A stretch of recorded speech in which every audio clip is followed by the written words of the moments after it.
어린이 치아가 위아래 앞니가 반대로 밀려서 아래턱이 점점 나오는 어린이 주걱턱을 가지고 있는 부모님이라면 이 아이의 치료를 언제 해줘야 될까라는 고민을 많이 하실 텐데요. 그에 대한 설명을 드려보고자 합니다. 저는 바르네 치과 원장 이은희라고 합니다. 지금 보는 환자 같은 경우는요, 6세 6개월의 여자 환자이고요. 위아래 앞니가 반대로 밀려요 라는 이유로 병원에 내원을 하였습니다. 지금 보시는 것처럼 치아가 전반적으로 왼쪽 치아 몇 개를 빼고는 다 반대로 밀려 있는 것들을 볼 수가 있었고요. 또 하나 좀 특이하게 이 친구는 설수대가 굉장히 앞쪽까지 붙어 있어서 거의 발음도 잘 안 되는 그런 상태였습니다. 여벌골 엑스레이를 찍어서 봤을 때 반대로 물리는 치열 말고도 아데노이드가 많이 커 있는 이런 소견들을 볼 수가 있었는데요. 우리가 가만히 있을 때 입술을 잘 담은 상태에서 편안하게 코로 숨을 쉬는 기능을 해야 하는데 이게 잘 되지 않아서 나도 모르게 입을 벌릴 수밖에 없는 이런 여건들이 조성이 된다라고 한다면은요, 입 안에 혀가 있고 바깥에 입술하고 뺨이 있어서 이 두 개의 묘한 균형이라고 하는 것들이 깨지게 됩니다. 즉 혀가 밑으로 내려가게 되는 걸로 인해서 뺨이 치열을 점점 누르는 힘들로 작용을 하게 되고요. 그러면 치열이 가만히 있는 게 아니라 점점 좁아지는 액션이 일어나고 아래 치열 같은 경우에는 이 혀의 힘 때문에 밀려서 전후방으로 또는 좌우로 넓어지게 되면서 심한 주걱턱으로 발현이 되게 됩니다. 즉 혀가 밑으로 내려가 있는 게 아니라 혀가 윗전장에 잘 붙어 있어서 입술을 다물고 편안하게 호흡을 할 수 있는 이런 여건들이 조성이 돼야 하는데요. 이 환자 같은 경우에도 특히 설소대라고 하는 문제가 있었던 거, 그 다음에 이제 아데노이드가 많이 커서 어린 친구들은 잠을 잘 때 코골이가 많이 심한 경우들은 흔하지 않는데 늘 코골이를 하면서 잠을 잔다라고 했습니다. 또 하나 이 아이에게 뭔가 씹어보라라고 얘기를 하면 지금 보이는 영상처럼 입을 벌린 채로 짭짭짭짭 하면서 입을 먹는 것들을 볼 수가 있는데요. 어려서부터 이렇게 입을 벌린 채로 씹는 액션들을 한다는 것은 좋은 구강근기능이라게 형성되는 게 큰 문제를 일으키게 됩니다. 사실 이 어린이는요, 병원에 올 때마다 항상 병원에 있는 코코아를 한 잔씩 타 마시는 아이였는데요. 항상 보면은 혀를 포함을 해서 입 주변에 잔뜩 묻어 있는 것을 볼 수가 있습니다. 어려서 이렇게 잔뜩 묻어 있는 게 사실은 아닙니다. 우리가 혀라고 하는 거는 정상적으로 침을 삼키거나 물을 삼키거나 음식을 삼킬 때 꿀꺽하고 넘기는 액션들을 혀가 해줘야 하는데요. 혀의 힘이 많이 떨어져 있는 아이들은 이런 정상적으로 삼키는 액션들을 제대로 할 수가 없습니다. 그로 인해서 치열은 그런 비정상적인 어떤 혀의 움직임, 운동성이라고 하는 영향을 지속적으로 받을 수밖에 없는데요. 이런 이유 때문에 이 어린이 같은 경우에도 혀의 운동성을 좋게 하는 것과 그 다음에 프리올소를 포함한 교정장치를 사용해서 치료를 하는 치료 계획을 세웠습니다.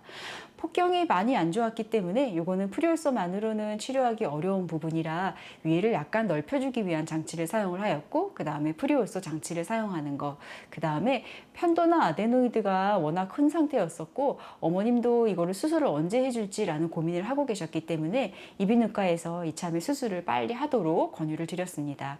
그리고 혀 운동성을 증가하기 위해서 우리가 그 여러 가지 구강 근기능 훈련을 하는 연습 방법이 있지만 아이들이 그 모든 걸 다 할 수는 없기 때문에 간단하게 소리를 내는 액션들을 한다거나 아니면 라리르레로 아라라라라 오로오로오로처럼 뭔가 혀의 운동성을 많이 증가시키기 위한 운동법을 환자한테 설명을 하고 보호자와 함께 연습을 많이 해달라고 지도를 하였습니다.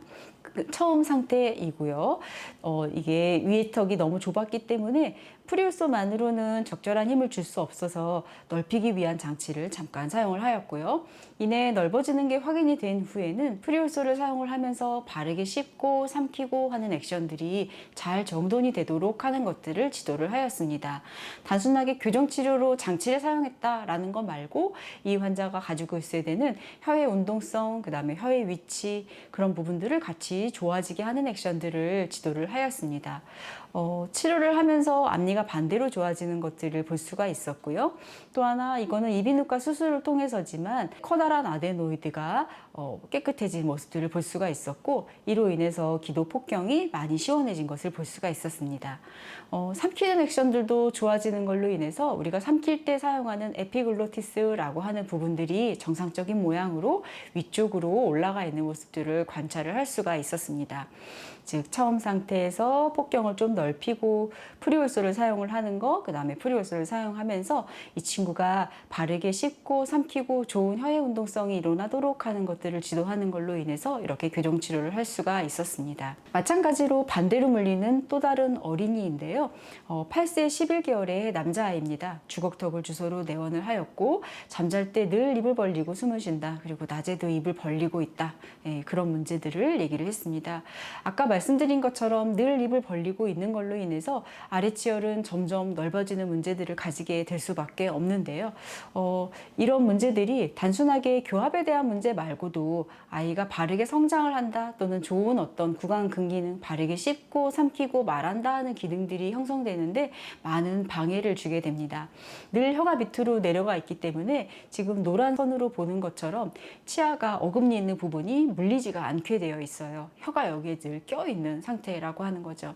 엑스레이에서 봤을 때도 혀가 이렇게 늘 껴 있어서 치아가 더 이상 올라오지 않고 밑으로 내려가 있는 모습들을 관찰을 할 수가 있었고 여벌굴 엑스레이에서 봤을 때 혀가 늘 내려가 있는 이런 소견들을 볼 수가 있었습니다.